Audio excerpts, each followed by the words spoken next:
All right, what's poppin', guys? This is your boy Southwest Bully, the one and only, and this is the Opposites Attract podcast. I am your co-host, Southwest Bully. I already said it. And your other co-host, Shlex. There you go. We're back. It was long overdue. We're so excited to be back. We are fucking excited. I'm fired up. Yeah. My confidence level is through the roof. Her confidence level is through the roof. Yeah, yes, exactly. yes. Absolutely. Honestly, I guess that's why we, like, the universe or God or whatever you want to call it, actually made us slow down. Absolutely. Because the way we're coming in right now, with the energy, the way fire, it's gonna, the topics, the damage, the damage vibes, we're about to make. Yeah. Understand me, the damage we're about to make on the scene. I'm just warning you guys, because so hop on now. Yeah, like if you fuck with us, make sure you keep fucking with us, because if you stop fucking with us, I'm sorry, you're gonna miss it. Yeah, like we ain't looking back. You're eating dust. Anyways, guys, we're happy to be back. We want to thank everyone that actually were concerned about what was going on with the podcast. Where were we? What was going on? If we dropped the podcast, if we were coming back. This is season 2. We did 10 episodes season 1. We got warmed up, but now this is the playoffs. I actually think that's important to mention, because it actually, I think, gave us even more confidence, because when we stopped doing it, like, people will say things while we were doing it, but when it was gone, that's when a lot of people were like, where is it? I'm like, you listen? Like, I had my friend in Florida asking me where it is. She's like, I used to listen to it when I would get my lashes done or my nails and my eyes were shut. Like, that's what we would listen to. Oh, damn. Or, like, people I would go to the gym with, be like, where's the podcast at? Like, it gave us that extra boost, too.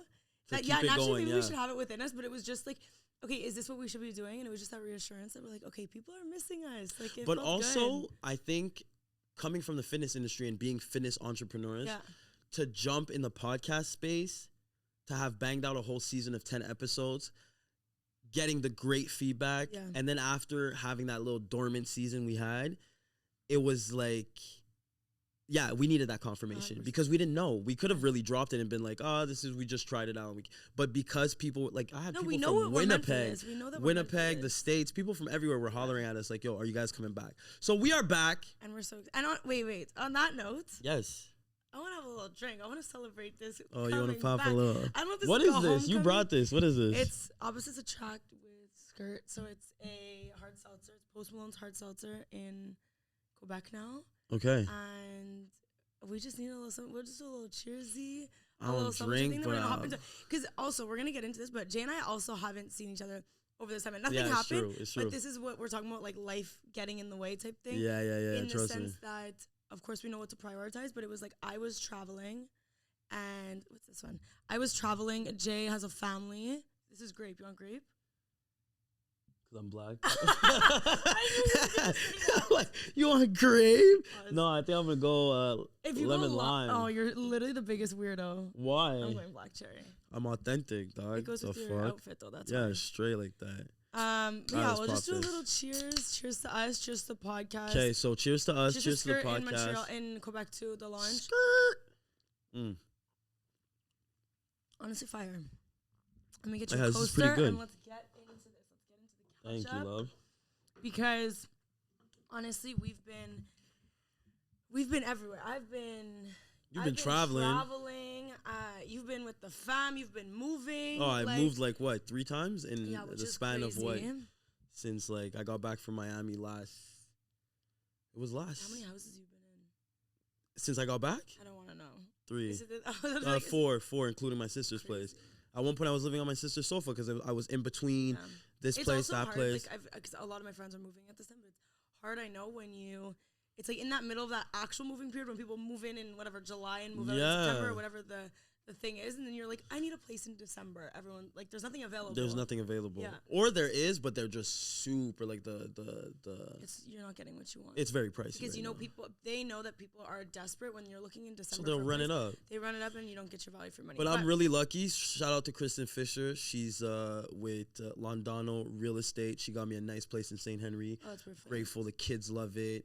I got a sunlight, like a sunroof type thing over my kitchen island. Oh, it's beautiful. I feel like a boss. Safe area. You're good. Safe area. There's coffee shops down the street. Like, it's beautiful. So, yeah, well, I was traveling and I was away, and then it was just hard to, that's why we're back here, but it was just hard to book something. And yeah, and then with work and everything. But that's all in the past because now we're back. And today we're tapping into interracial relationships, part 2. Everyone loved that first episode. It went crazy. That's our best episode in season 1. I think on YouTube right now we're at like 10K plus views, and then on TikTok it ran up to like, I think there's one that's like 80K or 20K or whatever. It's really big. There was a lot of reactions, a lot of interaction, and that's what we want. We want you guys to interact. We want to bring subjects that actually stir up the pot. And ones that we both agree on, and things that we can actually discuss and chop it up. Like that's what it really like.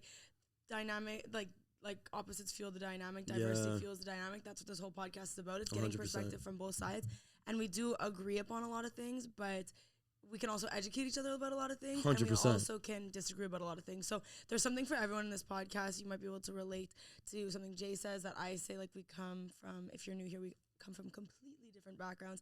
We can run it back for a full get to know us episode. Maybe I'd love to do that. Yeah, eventually we have anyone to. Who's new, because we started at the beginning when you don't have that many people listening, and now people probably want to, not probably, people want to know who we are. So we're gonna get into that. Yes. But yeah, well, this all started because that was our best episode. But 2, I was just in Morocco, at my boyfriend's from Morocco, and I was visiting his family, and when I got back and I called Jay, it was one of Jay's first questions. He was kind of like, what was that like? Like, tell me about that. Yeah, like, so what's now going on? let's recap that. So I want to ask you a few questions. So it's going to be like an interview style, and I think it's going to be very, very interesting and very profound to understand what is the dynamic being a white girl from the suburbs. I think you're like Irish, no? Scottish so and Irish. So as white as it gets. As white as it gets. You have a horse. She has a horse, bro. So there's not whiter than that. Anyways, and I bring him to the West Island and he thinks it's like farmland. Yeah, so. When I went, it was. Anyways, I'm never going back. But how is it navigating? Because you have a very harmonious, healthy, beautiful relationship. You guys travel. You guys already went through that whole year time frame where it's like you kind of get to know each other. Yeah, exactly. Because the first year is like you get to know each other, you see the triggers. You guys traveled a lot, and I think a lot of relationships, a lot of relationships do not make it once you start traveling or once difficult times arise. And you guys are just thriving, making motherfuckers mad, and I'm very proud of you two. But how is it navigating a harmonious, healthy interracial relationship? Because he's Moroccan. On top of that, interfaith because he's Muslim. Yeah. So tell me about it. I actually love the fact that you brought up traveling, because that's such a huge thing. Like I was thinking, after we had spoken about it and you asked specifically what makes a harmonious relationship besides understanding, which we can get into all of that. Mm-hmm. But if I had to come up with 3 things, and I was thinking about that kind of even while I was driving when I spoke to you, but it's really, I think travel is so important with that person for any type of relationship, but interracial relationships, because being able to go visit Morocco and see where he comes from gives me such a profound understanding of who he is, the beauty of it, everything all about that. I think it's perfect, but also in any relationship, because you're faced with so many stressful situations, at the airport, I used to travel all the time by myself, completely alone. So I'm fully capable. I could go into the airport, I know exactly what I'm doing. I could do it with my eyes shut. Now that I'm with Mehdi, my brain turns off. I have literally just a blind person. Yeah, because he brings you into that feminine energy where you don't need to worry. That's beautiful. He carries everything. He takes care of everything. So, but it's those hours, when we started dating, he invited me on a trip the first 3 weeks of knowing each other. I didn't even know his last name, let alone because he goes by his last name, goes by his first name. He was a client at the club. We got to know each other, went on a date or 2 here, and then he's like, do you want to come to Punta Cana with me? So I did. I met him there. We came back. We went on another vacation the weekend after, came back, another vacation the weekend after, going through Montreal, Punta Cana, Mexico, just getting to know each other. But you're on flights, you're in hotel rooms, you're out for dinner, at the beach, constantly with this person. And yes, 1,000%, you're in a relaxed setting. You're not faced with life's real challenges. I get that, and I agree with that. But you have the perfect time to you're literally alone. You just get to know that person, so to ask any questions you want. And it's a relaxed setting. There's no running away. Exactly. There's no running away. That's exactly what it is. So we got to know each other really quickly, and the travel, back to it being in an interracial relationship, traveling is super important, but celebrating and understanding the other person's background, ethnicity, faith, whatever, is what's so important. Embracing it. I would say that's the top word, because you could celebrate it. It's okay, yeah, I know when Ramadan is. Yeah. You know what I mean? Like I care to know. I know that it changes it's not the same time every year. It changes based on the moon. It changes based on a lot of different things. It gets a little bit earlier, if I'm not mistaken, every year. The point of it, the 5 pillars of Islam, like that stuff's really interesting to me. Okay, so hold on. Let me cut and you right here. Embrace that. Yeah, please. So you're talking about the 5 pillars of Islam, which I'm very interested in Islam. Like you've known, I've even reached out to Mehdi about Islam because it's something that when I went to Miami, there was a lot of there's Nation of Islam, a lot of black Muslims, but educating yourself. Yeah. So what is your perspective on deciding to be with someone from another culture, a Moroccan Muslim, and do you wait for him to teach you things or you seek to educate yourself? What do you think is the best way to approach that in an interracial relationship? 100%. So as a white, so there's many different, obviously, types of interracial relationships, as we both know, yeah, as 100%. everyone knows. I've dated a black man before, and I'm currently with the love of my life, my future husband, Mehdi, who's, like we said, Arab, Moroccan, and Muslim. So what I think is so important here is the fact that whoever's in that relationship, whether it's a black man, a white woman, a Muslim man, a white woman, whatever it may be, vice versa, is the fact that, in my opinion, the white person in that relationship is responsible for educating themselves on the other person. Preach to the motherfucking choir. White culture, could be, and there probably will be a lot of people who disagree with me. It's a very, I want to say global thing, and I've traveled to Africa, I've traveled to Asia, I know, but it's Western culture and white culture in North America is like the blanket statement, if you will. Yeah, it's everywhere. That's the overarching. Yeah. That's just what society is. Then you have the pockets, and then you have the communities who celebrate their own cultures. When it comes to Western society, in my opinion, it is the white person's responsibility to educate themselves and to go out of their way and to step out of their ignorance. The fact that they need to educate themselves on their partner's relationship, and that goes for men or women. Yeah. Because we are the default, if you will, for society, the other person, I want to say not as necessarily the anomaly, but they are the minority, so it's my responsibility to educate myself. Yeah. That was a lot of words to say that it's my responsibility. So I will go out of my way to educate myself, to do the research, on the cooking, on the language, on the religion, on the customs, on the culture, on how to carry yourself. Absolutely. Because going into that household, especially going to Morocco, it's and I got to stay at his house. That's what I'm saying. So going to his household, there's some. I remember having girlfriends and they come to my house and they don't know that they have to kiss my mom on both cheeks. Yeah. You know what I mean? Certain things like we that. Come from a French culture. Yeah. Exactly. So at the end of the day, it's how did was it? Were you anxious or were you really motivated? Did you seek, I think it's the fact that you love someone, it's easier to just be oh, I'm opening up books, I'm researching on Google. We have information everywhere. Right. But what sparked that motivation? What really drives you to be okay, you know what? I want to learn how to do this dish. Okay. I want to learn how to do this. So, I love this question because I've consciously thought about this before without having even spoken to someone. It was more just on my own will. Yeah. There's something different between, I was anxious about it, to answer directly, but there's a difference between empathizing with someone and sympathizing with someone. So empathizing with someone, I would be able to fully, because I've experienced it, be able to fully understand what you're saying and what you're going through. Sympathizing with someone is, and me being sad about it too. Yeah. Okay. Sympathizing with someone is I would be able to understand, but not having been in that position. So for learning about what I wanted to learn about and stuff, of course I was anxious because I'm I've never had to do it before. So anything that's new territory for you, especially when it comes to religion, that's when it becomes touchy. A bit different because you can get into spaces that are uncomfortable because you do need to ask questions, and people sometimes often do get not touchy about religion, but it's just completely uncharted waters. Religion is, right? Yeah. So I went to an all-girls Catholic private school. I grew up Catholic. I grew up Christian, and especially entering different when it comes I bring it back to religion, but when you enter those different religion territory instead of just different background. Like for you and I, for example, we're both Christian, different backgrounds, but same religion. When it comes to religion, it's learning about these things that you know nothing about, and it's just completely unfamiliar. It's really just like, I have no other ways to say it. It's just completely unfamiliar. And I never want to ask ignorant questions, but it's just because you don't know.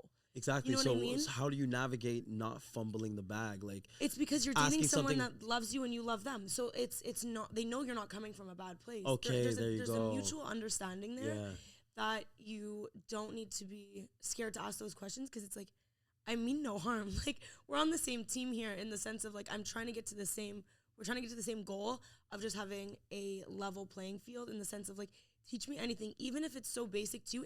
I don't know that. Similarly, bringing Mehdi to Christmas, seems so basic to me, but for someone who grew up in Morocco and Senegal, would he have ever celebrated a Christmas in his own family? Like, there are Christians and Catholics and Protestants there. But would he ever celebrated it? No. He doesn't know about, like, Christmas Eve, the Christmas tree, like, the stockings. Like, seems so basic and second nature, but that's what everyone's religion is. It is their second nature. It's part of them. It's true. And when it comes to the aspect of a Muslim, Arab, a Moroccan, deciding to, because you guys are, like, literally heading towards being fiance, getting married. I got a promise ring after 6 months. There you go. So you got the promise ring, everything, and like you guys are really well off towards marriage and everything. How do you feel any energy or any maybe a different perspective from the family members, like maybe aunts, uncles? Like, do they look at you as like, oh, are you really sure about marrying a white girl? Do you really want to bring a white girl into our family? Right. Like, you know how like the Jews like to stay amongst the Jews, the Asians, like you see the Filipinos, they stay amongst the Filipinos. In the black culture, there's a lot of black people that like, black men need to go back to black women, like stop, like, you know what I mean? So what is it? Have you ever felt that energy, or it's really like they accept you, the family really, you know? His family's amazing, absolutely amazing. I'm like besties with his sister. I'm so, like, his parents are phenomenal. I've actually met his grandma, who was the nicest lady ever. I get so happy talking about them because they're just amazing. Tell. You're just like, what? And then his parents goes without saying, they're phenomenal. They literally feel like my second parents. Like, they take care of me the way that they would his sister. So there's no like hiccups or anything. So no, and direct answer, no.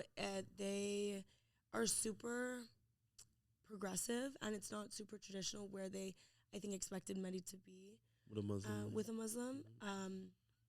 It's never been vocalized to me if that's what they would have preferred. I'm not sure, but the way that they welcome me, I have no feeling that that's the way it's been. I think they love me for who I am, and I think that goes hand in hand with the fact that I am so open to learn. And I'm out, like, I'm texting his mom, I'm like, I'm trying to like learn this recipe, so by the time I come back at Christmas time, I'd love to be able to show it to you, or show that I've actually tried to learn something. I got invited to his uncle's wedding in Morocco on New Year's Eve, so I'm really excited about that.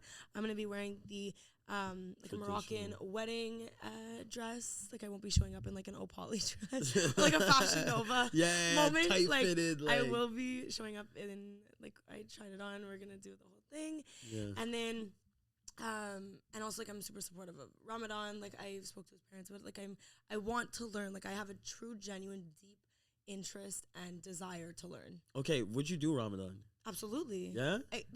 It's just so challenging. So shout out to every Muslim, everyone who engages in it and does it, and they've been doing it, because it's hard. I tried to do one day last year and I couldn't do it. Really? But granted, like, we live a very active life. Like, I know you fast, so you're used to it. So I mean, I can. That's what I'm considering. Capable of getting into it. Yeah. But it's the water that's super challenging. That's no water at all, huh? Can you break it down, like, briefly? Do you have an idea? So it just has to do with, very briefly, it's like a sacrifice. So you're giving up any type of like pleasures in your life, like any type of extra things that are unnecessary during the hours of sunrise to sunset. So once the sun sets, you have iftar, which you could do like a whole feast, and then you can indulge in your meal with your family, and it's like a big gathering. Yeah. If you're in a big family, like, honestly, like, every night. when you go to bed, oftentimes people like can set an alarm, and you'll have like a banana with some water and a date beside your bed to do it right before the sun starts to rise. So there are ways you can do it if you have any like medical issues, or you're pregnant. Females, when they are on their period, things like that, if you need to eat during that time, like, you can. And oftentimes they say that you could just make it up like later on at the end of Ramadan or later on in the year. It's really just to show God, it's just to show Allah, like, your sacrifice. It's that your month gratitude for life absolutely. and everything. Okay, I like so that. Of course it's a lot deeper than that, but from the very baseline, as someone who's just learning, like, that's what I know about it. And I support Mehdi through it. It's hard. It's so hard. Like I said, the water and the food, he makes it seem easy because he's done it his whole life, so it's easier for him. I knew you fast. I'm sure you could do it easily. I think I could do it. It's just the water. Well, I'm thinking about the water. I'm like, especially as training and stuff, and like we're in the gym all day, we're training clients and stuff. Well, like today, right now, I'm on my 24-hour fast. I stopped eating at 8 last night, so I'm gonna stop eating. I'm gonna start eating at 8. You're drinking tonight, but I'm drinking. Oh fuck! I just broke my fast. Oh, you fucked me over. It's a celebratory drink. Oh my god! I just realized I just broke my fast. Anyways, whatever. I'll make it up tomorrow. Exactly. But what's it called? It's the water. I'm thinking like the water, and like I do black coffee, water, and like that gets me going. The water, the coffee is like a how do you call it? Suppressant. Like it suppresses your appetite. Exactly. So I feel amazing. So it's easy. But I'm thinking like no water. That's crazy. It's challenging. Now, would you convert? Have you thought about it? Where's your mind at for that? Like, might as well. Honestly, you said might as well. Might as well. Honestly, you're already there. If I had to, of course. I think every time I tell someone about my relationship or like about Mehdi, that's the first question they ask. Everyone always asks that. They're like, would you convert? Do you need to convert? And the answer is no. In my specific situation, some situations are different. I wouldn't have to. His family doesn't expect that of me. He doesn't expect that of me. And again, I think that goes back to the fact that they're very progressive. His whole family knows that I'm Christian. I grew up that way, but I'm not going to mass every Sunday necessarily. I do believe in God. I believe that everyone's God does exist, which I'm pretty sure is not. It's not like false. It's considered a sin. Oh, to think that because you're supposed to believe in your one God, but I truly believe that Allah exists. I do believe in of course, the Prophet Muhammad. Mm-hmm. I do believe in Jesus. I believe in Mary. I believe in the nativity story. I just believe that your God, they exist. Everyone, we can live harmoniously. Whatever you believe in, it's there. Absolutely. So, but if I had to, if I'm so in love with him, this is my life with him, I would if I had to. With that being said, I love the Islam religion, and I have no problem. I see myself, we've talked about it, of raising our children, God willing, raising our children Muslim. I'm so adamant about that, and I don't think anything would change my mind about that. Like, and the thing is the interesting thing is that he didn't ask me to convince me. He didn't have to talk me into it. I see how he is. I see how he was raised. I love his faith. I love his relationship with his God. I love that he prays 5 times a day. I love how devoted he is, and I foresee our children being raised that way. Mm-hmm. And I'm excited about that. Of course, we're gonna have a Christmas tree. You're gonna know what the Easter Bunny is. You're gonna know. For sure. I'm gonna educate, but I think that's what the important thing is just having a knowledge of all like religions and stuff. So I think that's what's so important. In all cases, like even the other day, Jay and I were talking about Judaism, and saying especially in Judaism, about Jewish males marrying a Jewish female is the fact that the child carries the mother's religion. So in Jewish families, that it's important that the mother's that Jewish. You find a Jewish woman if you want to continue raising your children that way. Of course, there's different ways of doing it, but 100%. And sometimes they can convert. Absolutely, you just have to find someone who's willing to do that. I'm not in a position where I need to convert. I actually have my best friend who converted.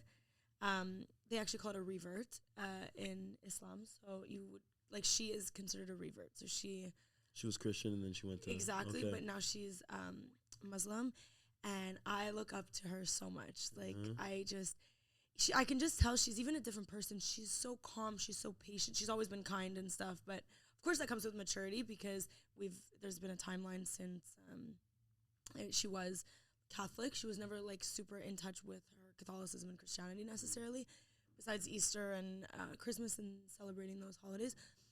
But I look up to her so much now. Like, she is Muslim and she's proud. I think she wears the hijab and everything. Yeah, she does sometimes. Yeah, and she feels so beautiful in it, and it is a beautiful. She's glowing. Yeah. Like, really, I think a challenging part of being a white woman, from what I gather, a challenging thing of being a white woman with a Muslim man and deciding to revert, deciding to dress modestly, deciding to wear the hijab and cover yourself, is that there's a misconception that the man, your husband, forced you to do that. It's always been like that. Always, of course. That was the next couple of questions I was going to get into. And that's just what it looks. That's the optics of it. That's what it looks like to the outside world. Is that?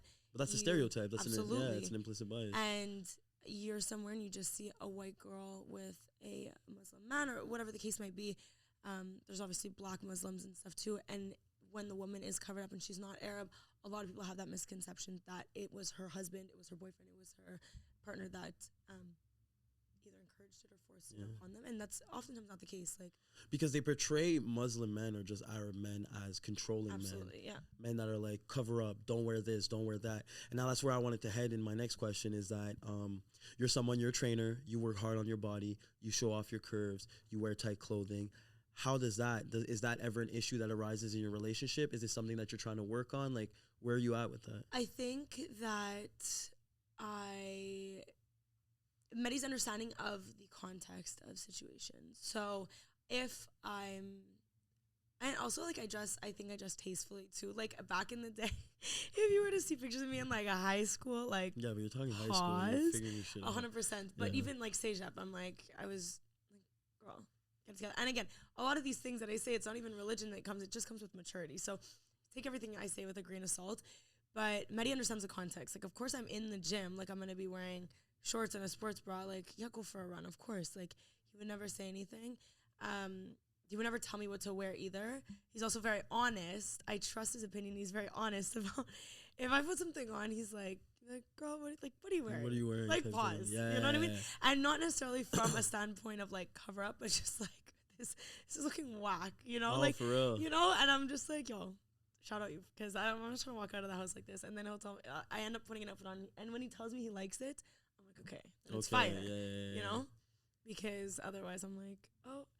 But I work at a club too, and same thing. He's literally never said anything about my outfits. Like, that's crazy. Yeah, that's crazy. That to again, me I is guess like, it's trust too, though. Yeah, like, I guess it's that. I guess it's the character you bring. It's like the trust you bring into the relationship. But ideally, normally, it's like, yo, you can't be wearing this, you can't be wearing that, cover up type thing, because your body, like, your body is for your man. Your the body, media, absolutely, and the media, and it still absolutely is. Like, my body is for him. You know what I mean? But in the sense that, like, in terms of how I dress, it's never been like, I'm also not dressing crazy out here. You know what I mean? Like, no, I know, but it's like, if you compare it to like, yo, we see like, absolutely. The thing is, I think that women don't realize is that, yes, you are covered up, but if I could see it's skin tight, absolutely, I know what your body looks like. But naked. it goes for any man. Some men are just like, me, I'm the type for the imagination. No, but me, I'm the type like, yo, like with my ex, I used to tell him like, yo, show a bit of skin, like. Right. You're walking around Miami with a buff dude, like, I ain't scared of no, like, just do your thing. Yeah. Like, especially when you feel safe, too. Like, when I'm out with Medi, too, I'm like, her. There you go. So, it's funny because I'm thinking about, I have a Muslim client, and, like, she boxes with me, but, like, she'll have a T-shirt, long sleeves, everything's loose. She's not showing off her curves. And that's how they probably feel the most, like, I mean, at least in my opinion from my Muslim friends, it's like, that's how they do actually feel the most beautiful. So, it's how they want to dress. Yeah. I don't want to speak obviously for all Muslim women, but my friends and the people that I've spoken to, it's like that's how they feel. They feel good. Pretty. And like I can understand that. I can relate to that. Like, even you don't have to be wearing skin tight cleavage, tummy, bum, legs, arms, shoulders, everything to feel sexy. You know what I mean? It's a lot of inner confidence, and I think that's built up, of course. And when you got a face card too, like, I mean, it goes a long way in these. What do you mean by face card? but these Muslim women out here are beautiful. Yeah, like, of course they come 100%. in all shapes and sizes, but like, you don't need to be showing off your body like that. Yeah, because it's a lot you see. Unless you're comfortable to do so, but there's nothing wrong with not doing it. It's because today you see on social media, it's a huge way of seeking validation. Yeah. So you see a lot of these broken girls, daddy issues, whatever, Absolutely. just like showing cleavage, showing this, getting out of a relationship, and they feel like they need to show everything and twerk and dance and do all these things to be provocative. But then it's like and then you're not valued as like, and then you wonder why when you get into a relationship, the man's not valuing you as. So I think I see the side of it being important to like cover up and be more. But at the same time, I'm like, yo, I appreciate a woman that's just showing off a little something, 100%. You know? Yeah. But yeah, what else did I want to touch on this? Because I think that it was just a little bit back, I guess, to the first question though, when we were talking about. You're like, how, speaking about clothes and stuff, but like, how did I want to kind of get back to, like, how did I want to learn about stuff? Yeah. I kind of just wanted to touch a little bit more on the fact that I think it's so important for anyone in an interracial relationship. I wanted to emphasize the fact that, like, it is our responsibility to learn and to educate ourselves. And I know I mentioned that before, but it's a lot of women don't know. We can't, or men too. Yes, as white people, we can't stay in our ignorance as if you were with another white person, because in, like, blessed be upon you, but you can't, in that white person relationship, white culture, Eurocentric, Western society relationship, you can be in that privileged ignorance because you are not with someone that you have to, like, sympathize or empathize with on a daily basis. 100%. So when you're with someone who has to go through things every single day, who has to deal with implicit bias, who has to deal with racism, who has to deal with stereotypes and discrimination, you are now in their world, and it is your responsibility to learn about that. Like, I can't say it enough. We can't. Did you guys hear that? White people, did you hear that? We cannot be in our ignorance. And if you are in an interracial relationship, it is even more so your responsibility, because there's a potential you will have those type of children, and you're gonna have to teach your kids about it. And it's our responsibility. Yo, it's hurtful. We've been living enough. I'm sorry. We've been living enough in our ignorance. We've been living enough in our white privilege. Yeah. That it is our time. If you are, it's everyone's responsibility, but especially in this relationship, like I said, because now you're dealing with them on a daily basis, and you're going to take a little bit of that load on and deal with it. But the crazy thing is that we have access to all fucking type of information in the palm of our hands. Absolutely. So it's like, it takes 2 seconds to just be like, oh. To look it up. You know what I mean? Because it is very hurtful when you're in an interracial relationship and the person is not acknowledging the fact that you're coming from something different, that you don't have the same privilege that they do. The minute you have melanin in your skin, you're treated differently. Anytime you're a minority. Yeah. That's what I'm saying. 100%. Like, it is everyone's responsibility, like every white person's responsibility, like in any relationship, but especially there. I wanted to mention, as you say that, is that it's also, I can only imagine coming from the other side. Obviously, I'm not in that position. But as the minority person in an interracial relationship, how mentally and emotionally draining it is. And you have to be so in love with that person to, I don't want to say make it worth it, because that might not be the correct term to use, but to have to go every day, explaining yourself. Like, everyone's seen that quote on Instagram where it goes like, be with someone who you want to be with, and that you are so madly in love with, and that understands you, so you don't have to spend a lifetime translating your soul. Wow. Exactly. But that's exactly what it is. And so be with that person that makes it worth it, because you're inevitably going to be having to explain yourself, having to go through those emotionally challenging and difficult conversations. And it's not something that we understand to our core already. And that's okay, because no one's ever expecting us to, because I can never go through what you go through on a daily. I can never go through what your childhood was like. Our backgrounds, our upbringings, everything is different, from the holidays we perhaps celebrate right now to the way our parents raised us as kids, to the foods we ate. Everything, I will not understand it, and that's okay. But you also have to be ready to explain it to me, which is fine. Like, I might ask questions. I can look it up. But it is my responsibility to ask those questions, to figure out, to do the research on my own, because you already carry that weight every day on your shoulders of having to go through a white world, and you have to deal with that on the outside world. If you have to go into a store as a black man, and I'm going to be catered to or whatever, asked what I wanted, and you're going to be followed perhaps because they might think you're going to steal something. 100%.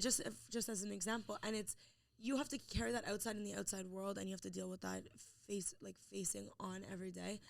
That I don't want you to have to deal with that at home, so it's my responsibility to understand that to the best of my ability, to be able to understand you on a deeper emotional, a deeper spiritual level, that I get it. You know what I mean? I love that. Yeah. I was gonna ask you, do you have any advice for someone that's navigating a interracial relationship? But I think that was fucking amazing.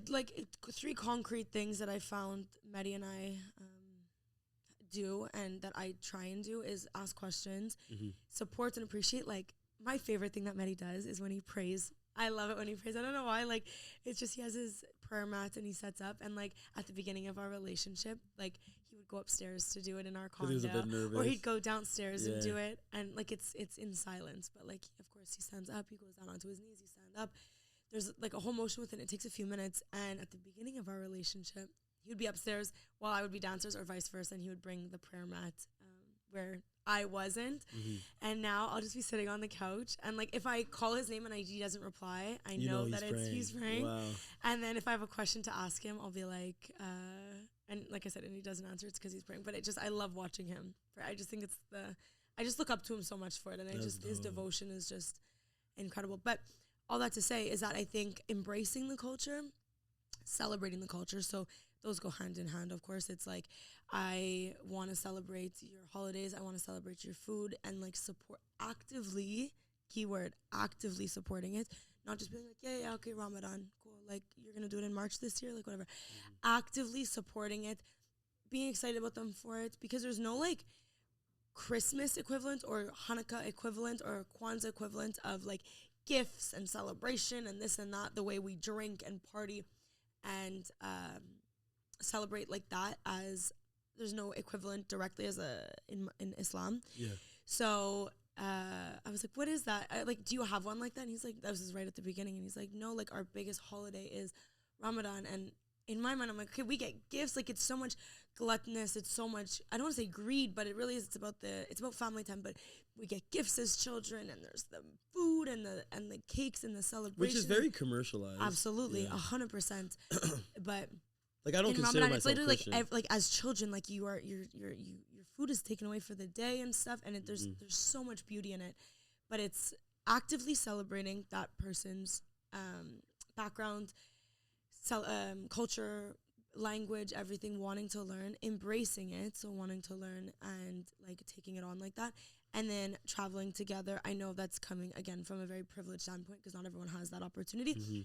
But if you do have the opportunity to be able to go visit that person's country and be able to fully immerse yourself in it, and being okay that you don't know everything, like be aware that you know what, you don't know shit. Like, be aware of that. It's a learning curve. Okay, you have to fucking, that's exactly what it is. It's a learning curve. You will learn more. Yeah.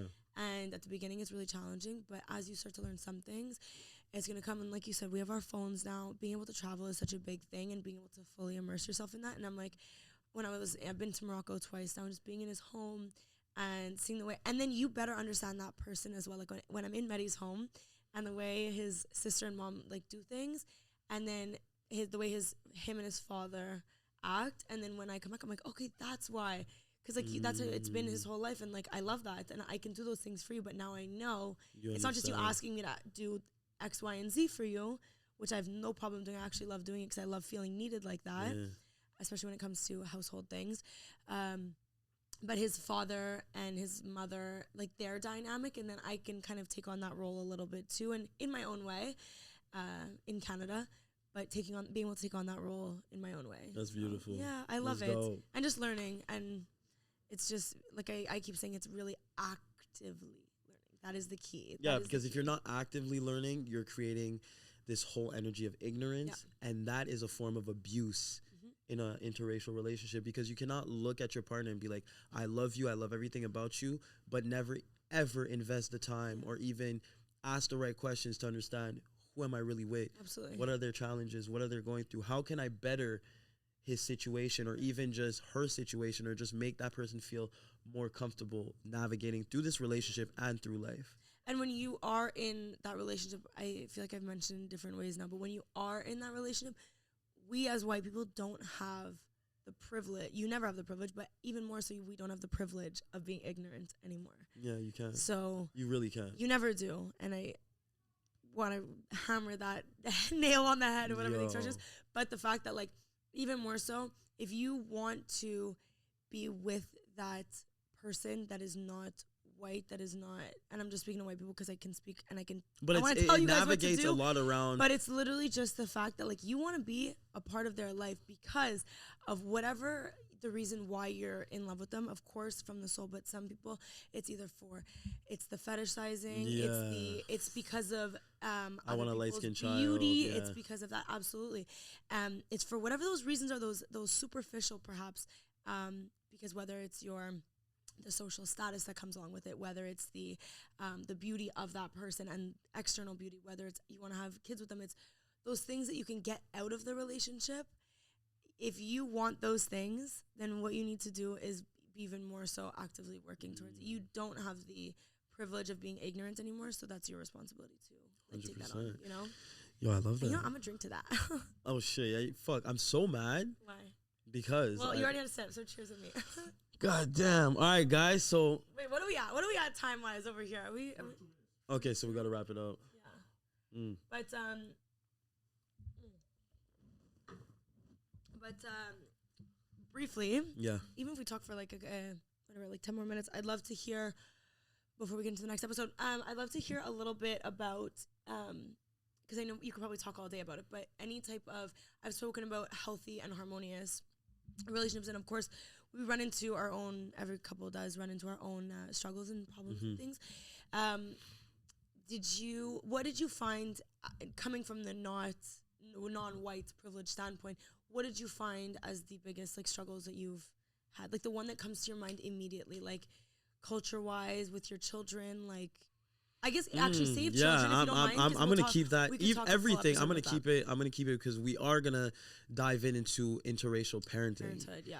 And I think that's very important, and that's actually, like, interracial relationships and how to navigate that, like we just spoke, is very, very crucial and important.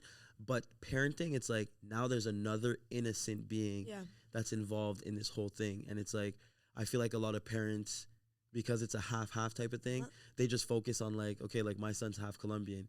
I feel like, okay, let's just focus on the fact that he's Colombian. Okay. And I feel like even if it would be a half Arab or half whatever, it's neglected, and that's the issue. So okay, let's save that, because we're gonna save that for the next one. I got so many questions about this. Yeah, let's go. In terms of even before, okay, run it back to before kids, or before, I guess, before your son. Well, before kids, I could tell you a simple thing. It's like our hair. Yeah. So for black people, and I'm speaking for black people, I know Moroccans have a lot of, like, they have coily hair and whatever, but, like, and they kind of take care of their hair the same way we do. Yeah. So there's a lot of nurturing going into our hair. There's a lot of love. There's a lot of, and it was very hard to, as simple as wearing a do-rag and going to your partner's house without being judged or being asked a question like, why do you have that on your head? Yeah. And especially that I have short hair. As if it's like a baseball cap that you can just take off, and it's like a stylish part. There's also the stereotype that, like, if you have a do-rag, you're a thug. Like, in schools, like in high school, you weren't allowed to wear a do-rag. Which is crazy. Which it was crazy. I literally am taking care of my Exactly. You weren't allowed to wear a do-rag. At work, if you're working for a corporation, you can't go in with it. My sister has her head wrapped, and, like, people are like, oh, why are you wearing? She runs into problems. Yeah, she runs into problems. So, as simple as that, like, imagine going to a family function with your Caucasian girlfriend, because we're talking white, but, like, if you're pale Colombian, you're white. If you're European, Ukrainian, Russian, like, of course they're white, you guys are white. Like, yes, you come from somewhere, but you're white. But I would love to just tap in on that really quickly. Is just the fact that, like, what you are outwardly presenting to the world is society's reality. So what I mean by that is, like, I have friends who we've had the conversation before, whether you're like South American, whatever, Latin American, whatever it may be, outwardly to the world, and they recognize it. My girlfriend's is that she's just like, I outwardly present to the world, like, yes, I'm Latina, but I outwardly present to the world as white. You know what I mean? And so I don't have to face, back to talking about problems and stereotypes. You don't have to face the world necessarily like again, I really want to emphasize is that you do run into your own problems, but like she said, one of my girlfriends, she told me, she goes, I don't run into the same problems as a black woman would. No. And yes, we are both minorities because my parents are both immigrants. I am not from here. I am not white at all. Like I am fully Chilean. I'm fully Argentinian. Well, now you're talking about Chilean. If you're talking Chilean and Argentinian are two different things. Because no, but I'm just I think there's more like Native American. Yeah, but I'm just saying like outwardly presenting to the world. Like I don't mean it like Latin, like, but that's how she is, and she's just like I present to the world, like I said, as a white woman, so I don't have to run into the problems as being discriminated against for being. But she does have a privilege. Absolutely, yeah. Which is very true, and I think that's what I encountered in my relationships. Interracial relationships with like Latinas, white girls. Like I've been with Russian girls and like whatever. Yeah. Well, the Russian. Okay, no, but now I've never been with a full Russian. Like I've slept with a Russian, but I mean like I was in a relationship with an African Russian, so it wasn't the same thing. Okay. Like they grew up with their African father, very present, very like they embody their blackness. Like it wasn't like because you'll have those light skinned people that just don't know and like they're like okay, I'm more on the white side. Well, That's a challenge. Correct me if I'm wrong, but that's a big challenge. Feel like that's in like European society and Western culture, it's easier to lean into that. 100%. You know what I mean? Like 100%. If you have like one of your parents is black and one of your parents is any type of European white, and it's easier to lean into just because it's more obviously societally accepted. But like then like you mentioned hair, like then to get a full braid done, like whatever it may be, get your hair done. Like it's easier to lean into not that side. You know 100%. What I mean? And it's just like it's. Let's say we go to a grocery store and like I live an implicit bias or like any act of microaggression. I find, and I wanted to touch on that, is that if you're in an interracial relationship, you need to keep an eye out for that. Right. Because if you don't see it, and as a white person, like if like example, if I'm with a girl and she's white, Latina, whatever, European, and we go to a grocery store and like I'm being followed, I'm being treated in a bad way, you need to look out for it. You can't be like I've been in relationships where it's like, oh, did that really happen? Like I didn't see that. Where were you? I'm like, you were right next to me. How did you? Do you get treated like that? So I feel like that would be the biggest challenge. Is that being white and privileged, you are blind to the fact of what. Even my friends, like I had homies, like white boys or white girls, and like they were blind to the fact of what I was going through on a day-to-day basis, being right next to me, right there. Do you think then it's easier? Like, oh my God, I could tell you a situation right now. Okay. Like back in the days, I got caught. No, because that was a crazy story. And I'm like, I know you wouldn't have done that to a white boy. Right. But I'm literally having sex with a white girl in the backseat of the car. Okay. We're in Beaconsfield. And public security pulls up. And public security pulls up. He's like, yo, what are you guys are doing? Okay, indecent exposure. Boom, writes us like a $680 ticket each. But before doing that, he pulls her out the car. Cops come. And then they all gather around her and they ask her like a bunch of questions. But they don't pull me out. They keep me there, and they're, like, watching me, grilling me. And when she comes back to the car, I'm like, yo, what was that all about? They just wanted to know if I was okay because, you know, like, if you were forcing me or if you were pimping me or if you were... That girl was my girl. Like, I was madly in love with that girl. And I'm like, what? I'm like, you wouldn't ask a white boy if he's pimping her or doing this or doing that. Like, that would never So those are, like, challenges we go through. Those are things we go through. And, like, to her, she was oblivious. She didn't see anything wrong. She's like, oh, they just wanted to know if I was okay. Yeah. Like, nah, they just don't like that it's a white girl with a black man. You know what I mean? So I think that has to do a lot of the time with how the white person in the relationship was raised also. Like, I think that, well, even back to Jay came to my house at Christmas time. Yeah. And my grandfather, who's 97 or 98, like, he grew up in Scotland, went to the war, and, like, it's just older people, you know. Sometimes I'm just like, they'll just say things that are out of pocket, you know. Did he say something out of pocket? No, he didn't. And that's why I was like, yo, he's mad chill. And I didn't warn him because like my papa is like not like he's so amazingly accepting of everyone. And I was like, okay. I literally said to Jay, I've said it to Medi too, but I was like, okay, if Papa says anything mean, he doesn't mean it. If he says anything nice, he means it. So just go off that. He didn't say anything. He was like, he was super he's chill. probably just staring at his face tats all the time. Yeah, he was like, what's going on? Why'd you draw on your face? But the thing is with Papa, it's funny because it's like he'll get frustrated with conversations because he'll want to participate in them, but we move so quickly that he can't jump in time, and we're just like But he just he was just chilling there drinking with his wine. And anyway, but I would just like to ask you then, what do you think it would be easier then? Well, I already know the answer. I'm sure it is easier to date a black woman then, because then you both know what you've been going through, and so you don't have to explain those underlying issues, or you just have that natural understanding of one another. Like, look, I dated one black girl, one Jamaican girl when I was mad young, and I think I was 2. Are you fully Haitian, by the way? Yeah, I'm fully Haitian. Well, I think, yeah. Okay. My dad used to claim we had Cuban. I don't believe him. But I would be down, though. That would be lit. I want to claim that. I want to claim that. Suave mente out here, bro. But, yeah, no, I've dated one Jamaican girl. And then after that, I was with, like I said, a Russian, African, and a few light-skinned girls. But I've never really, I guess I was too young when I was with, a girl that was as black as me, as melanated as me, to really... we did get it, exactly. Yeah. We did get along, but we never, we were kids. We didn't know. We're not talking about the deep the profound things. We're not adults going through society and navigating through real life. Nowadays, I feel like it's like we're going backwards. I feel like there's a side of me that's like, oh my God, I need to be with a black woman. Last episode or my last podcast, I'm like, I'm really, but look, I'm talking to some girls and I'm talking to a Spanish girl, a Cuban, but it's you have to be aware that, hey, there's some people that are actually smart, that will do the work like you, that will go and seek the information. And if we vibe and you're going to seek the information, there's no need for me to I need to be with a black girl. If I fall in love with a black girl, that's what it is. 100%, but you have to find someone then. Because I don't want to start forcing things just because, this is a trauma I'm living in an interracial relationship. So let me go be with a black girl just to with my ex. And I'm I consider and it's not a bad thing. He's probably happy, but I'm just saying. And shout out to them. I hope they are. I don't even know who the girl is. I just obviously don't care. But I do know, when we broke up, he was just I think I need to be with a black girl. Or and that happened to me.